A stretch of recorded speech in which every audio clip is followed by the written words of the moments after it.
So, Tracy, hi. Hi. Oops. It's a lot of people here today. It It's a good is. thing. I think I should take a video of this. Oh, yes. No pressure. This is going to be seen all over the world. It's amazing. Hi. Wow. So let's jump right into it. So, you grew up in Bali, Yes. Indonesia. Tell us about your early life. Yeah, well, I grew up, my house is only 5 minutes away from the beach in Bali, in Legian. And so my daily schedule as a teenager will be go to school, come home, eat super fast, pretending to do your homework, and go to the beach until the sunset come. And it was actually so much fun. But that was actually outside of school. But I struggled as a student. I struggled with lots of things. With school and also with friendship. And I remember as a teenager when I was 12, 13, 14, I have a identity crisis. The first one actually my ethnicity. So my father is from Brazil. He's blonde. Brasileiro. Ow! Que bom! So my father from Rio de Janeiro, from Brazil, he's blonde and he have blue eyes. And my mom, she's Indonesian. She have like a lighter skin. And I look Chinese. So when I'm with my parents, they're like, really? That's your parents? I'm like, mm-hmm. Sometimes I think they found me on the beach like, ooh, this Chinese girl, let's just adopt her, you know. I don't know, maybe. So ethnicity is so confusing. In Brazil, they call me Oriental. In Indonesia, they call me Westerners. Right. So the second one is actually my name. You know, Tracy Trinita. Indonesian doesn't pronounce Tracy, they pronounce Tracy, and Tracy means smelly fish. How is that for a name? And the third thing is actually for Asians, I'm actually quite tall. I'm 5'11", 181. So my friend will be like, you know, friends, Tracy's friend, and Tracy.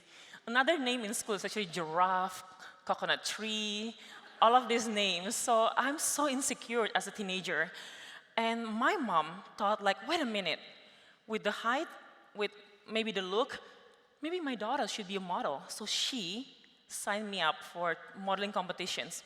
So when I was 14, living in Bali, and my mom just sent my picture to 3 competitions, but the first one was the Cover Girl competition, which is this modeling competition that every teenagers would love to join. And yeah, that actually started to change my life from feeling insecure. And when I enter modeling world, I find a glimpse of happiness that I never felt before. Right. Yeah. Right. So again, for those of you who don't know, Tracy is, or I don't know if you still claim it, but a model, supermodel, Indonesia's first supermodel. How was that like, being in this industry? Yeah. So in Indonesia, at my time when I was teenager, not that long ago, but sometimes ago, there's not many model wants to go international because it was really hard. And I didn't realize how hard it is until I entered the modeling world. But through these 3 competitions, when I was 14, my mom signed me up with Cover Girl. I won the first place. The same year, I joined the international competition of elite model management, competition called the Look of the Year. And this is where this is the factory for supermodel. This is where, where Giselle, where Naomi Campbell, all these supermodel came from these competitions.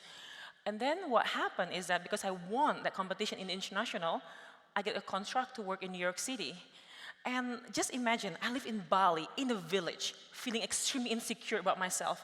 All of a sudden, from nobody to somebody overnight, my world's just like it's really hard to grasp as a 14-year-old girl.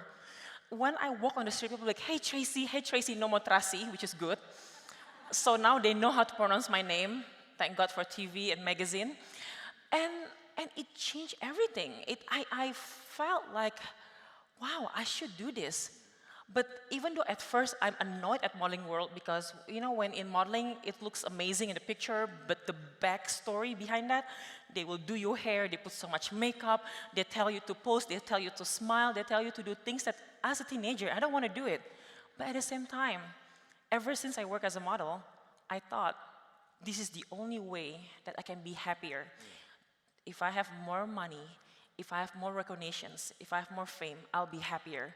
So from nobody to somebody overnight, I was the first Indonesian model ever sign a contract with agency around the world based in New York City.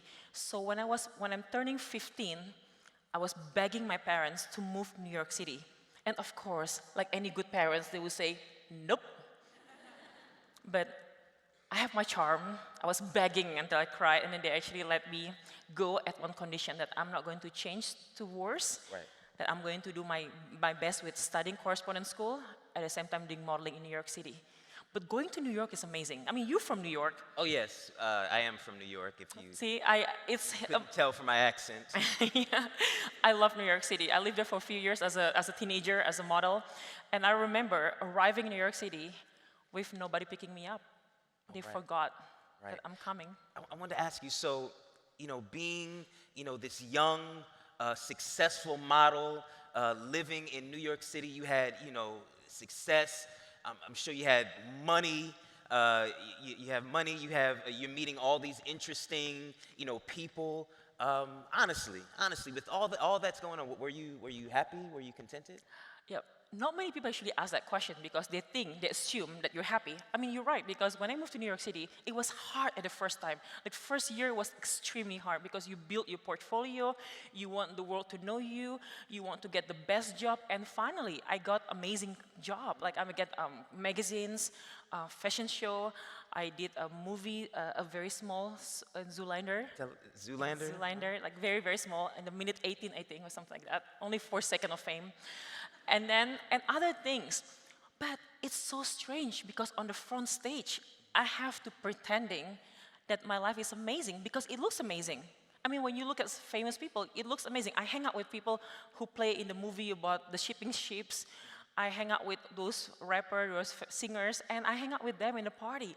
And yet, in the top of my career, when everything's supposed to, I thought, that's supposed to bring a huge happiness, I found myself feeling extremely empty. And at first, because I'm working in the industry where we fake happiness, it was easy to faking it, and pretending that life is fine. This is the way it's normal. Let's just enjoy it. Let's just party and all of these things. But after some times, the emptiness is really stealing the life of you. I'm no longer pretending because I'm no longer happy, and it's just getting worse and worse. I remember going to a few of my friends who are models, asking them, each of them different question, but the nutshell of the question will be like, have you ever felt this way before?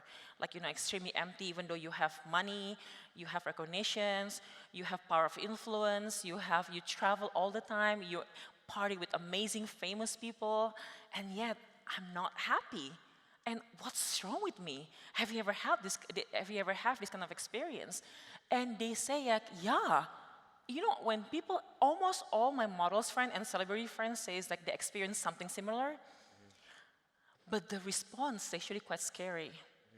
They respond one says like, what, Tracy, don't worry about it. You go party, live for the YOLO, you only live once. Enjoy it, don't think about it, don't go deep in your thoughts, just enjoy life, enjoy money, enjoy power, enjoy party and everything. And the second group will say like, you know what, we had experience, that's why we try drugs. That's why, because it's an escape for us. And I don't want to try the first one, I don't know why, I wasn't a believer, but I'm scared of the consequences of a wrong lifestyle. I see in a newspaper, I see it in someone's life, I don't want to be like that. And the second one, drugs. I think because when I was 11, I went to like a mental hospital with my mom, and she showed me those people who use drugs, abuse because of drugs, that's abuse. And my mom just gave me the best anti-drugs campaign and told me like, you see that auntie? She have no teeth because she used lots of drugs. If you want to look like that when you all do drugs, I'm like, Right. no, Right. the best anti-drugs campaign. So the third one, actually someone suggested this, like, Trace, if you're not happy living, why don't you just die? That thought actually like, it sounds right, but sounds wrong at the same time. So that actually triggered questions like, I don't want to do that because I don't know where I'm going if I die. Like, is it secured on the other side of the world, like the other side of life? Like, how do I know where I'm going, what looks like? And I want an explanation about that. I just remember, for the first time, I thought like maybe, like I'm searching outside first. Like what do I have? No, what do people have that I don't have that I should have? Right. So I have money, I have fame, I have good family, I have relationship, I have amazing friendship, I have all of these things. But one thing I realized I don't have is actually a relationship with God.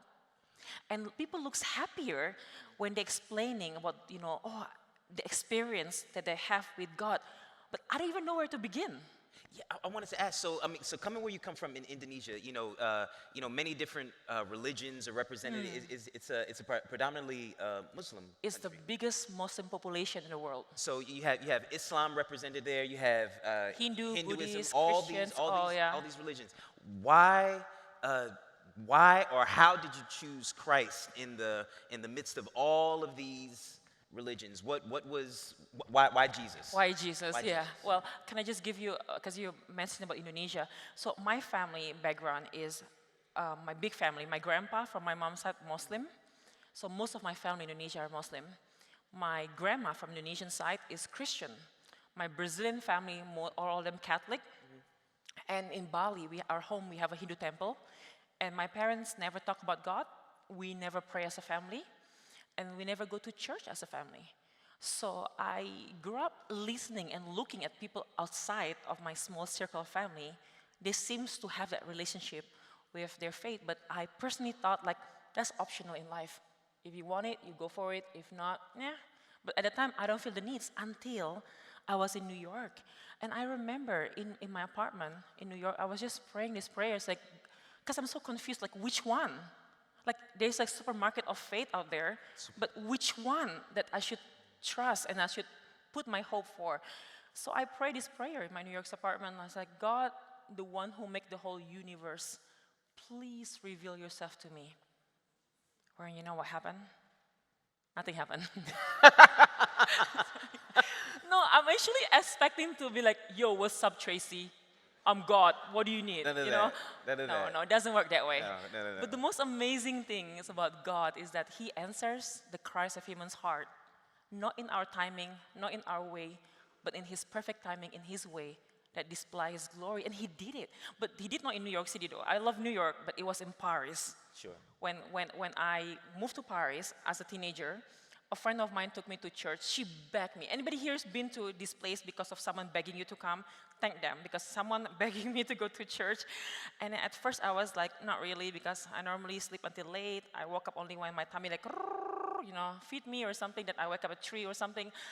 And she was keep asking me, please come to church. But this is something amazing happened, because when I came to church, first I was very judgmental, like the shoes doesn't match the back, like the outfit is so outdated. It was 2 seasons ago collections. I was being mean, like I was being mean. But there is something changed when I see the face of the people who worship God.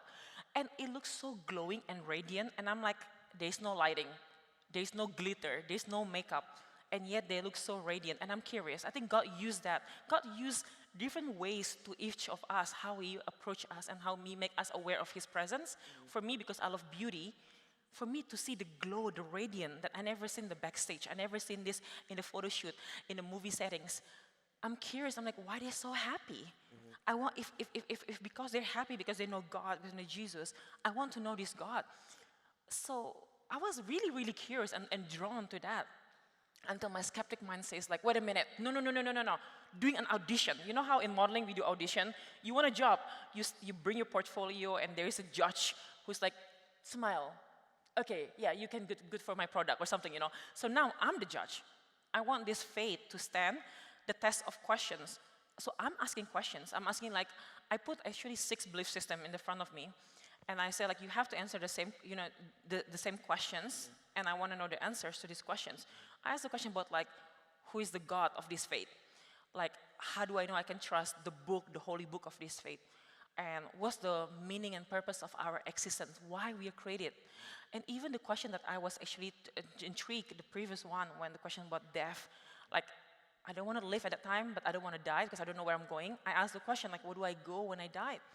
I'm actually quite surprised because in Indonesia, a famous word says like, oh, our faith leads to the same God. But when you ask the questions, it doesn't. They all speak about different God, different books, different meaning and purpose, different destiny. One say you'll be vanished, and one say you'll be. It depends on your past wrong. You can become one of three things in life. You have to be born again and born again to reach perfections, or your good deeds will be weighed against your bad deeds, and hopefully you'll go to heaven. Until one voice says like, you're a sinner. You've done so much wrong in life. But for God so loved the world that he gives his begotten only son.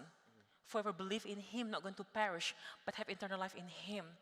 That sounds too good to be true at first. But out of all the contrast of the answers from different faiths, I was like, wait a minute. How is the one who have the whole world, the whole universe, came to the world? Why? Why he wants us so much? And why he wants to walk the walk and experience the pain, the suffering of the world, the betrayal of friendship, everything, and ultimately to die on the cross. And 3 days later, he rose again, and he enjoyed hanging out with his body, with all his friends, with more than 500 people, for 40 days before he ascended to heaven. And I'm intrigued. I'm curious. I'm amazed that God not only created us, but redeeming us, like at work in saving us and changing our lives. I think that period of like searching, asking questions, and finally meet Christ through history, through Bible, and through meeting people who have their life has been transformed by Jesus Christ. It brings something in my heart, in my mind. It makes sense in my mind of that this is what I need. This is what I've been looking for. I just don't know where to find it, and he found me. But the heart also touched. But there's something that I have to, that moment I have to decide it. Do I want to trust him? Right. But I'm so scared to become a boring person because I thought being Christian means you're going to become a boring person. And that's not true. Well, I wanted to, actually, that was a good segue because in the time that we have left, there's a, because, so I'm an actor. I don't do many, I guess, Christian movies or anything. The things that I'm a part of aren't, produced by any church or anything like that. Yet, I love Jesus. I'm glad that I get to speak about him. But there are challenges. Now, you became a Christian.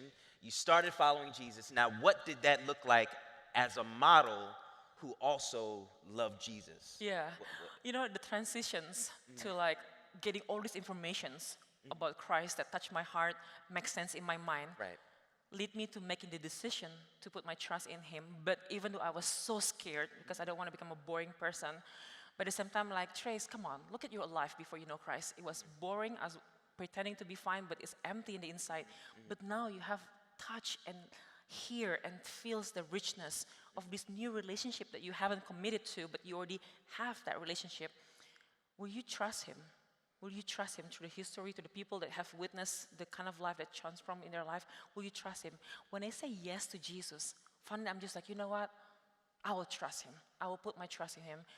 And I felt liberations because God promised that all my wrongs has been forgiven and I have a new life, and he is the God who guides me through the journey of life. But then I'm waiting for that momentum, like, ooh, there's something changed. So I still working as a model, but there's something changed.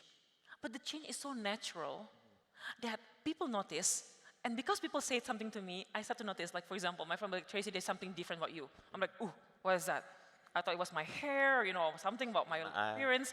I mean, it's a slow process of changing, but there's a change. And my friend told me, you're happier, you're less grumpy, and you're nicer. And then the next thing that changed is actually working in the modeling world with a different perspective about career, about calling, about everything. And for the first time, I felt liberation that I never had before. When I doing like audition, when I work in the fashion show, like there's no competition anymore. Like if the work is for me, I'll get it. If it's not, it's a blessing for someone else. And I'll be able to forgive those who hurt me. In modeling, you get hurt many times. And I'll be able to actually, for the first time, to live for the audience of one. That's good. And that is amazing feeling that I never had before. And I'm no longer worried. And my identity has started to be restored. So I'm no longer worried about my name, because of my relationship with Christ. My name is written in the book of life. in the eternity. And second, I'm no longer worried about my look or what I have, who I'm with. Um, all these things, what I do, I'm no longer worried because my identity is secured in Christ. Like my security is bigger than what the world can offer, and it brings such an amazing depth.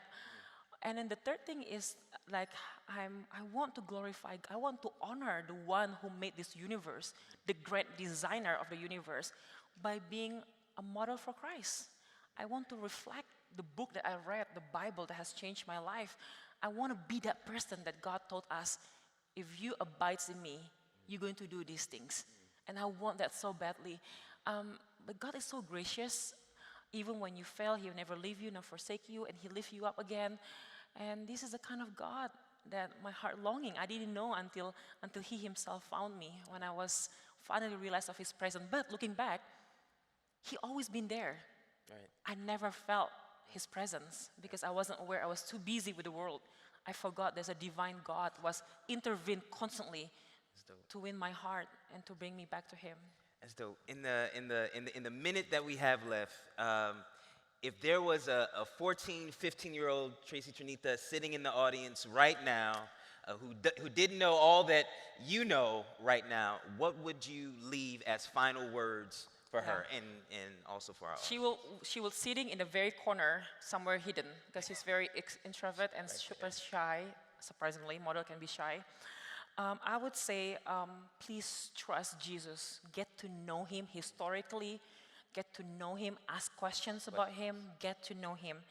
I also would love to tell my younger Tracy, live for the audience of one, so she won't be too worried about people's opinion, about her look, about her future. If God is God who's sovereign, God will take care of that. Just live for that one amazing audience of one, God. And then I would say the last one is that make sure your identity is secured in Him, that cannot be taken away from you. If it's secured in any other things from the worldly standard, like in what you have, in what you do, in who you with, that can be taken away from you. The most secure identity and relationship is only in Christ alone. And I wish someone preached to me when I was a teenager. So you all so privileged to be here. I really wish I can sit there as a teenager and listening to what we're going to have the next few hours. So please take heart and listen and just say, God, if you're real, speak to me. And may this sovereign God who will speak to each of us personally define intervention and divine encounter, divine appointments. Right on. Right on. Yeah. Thank you, Tracy. Thank you so much. Give her a hand, please. Thank you so much, Tracy. Thank you so much. Thank you. Thank you so much.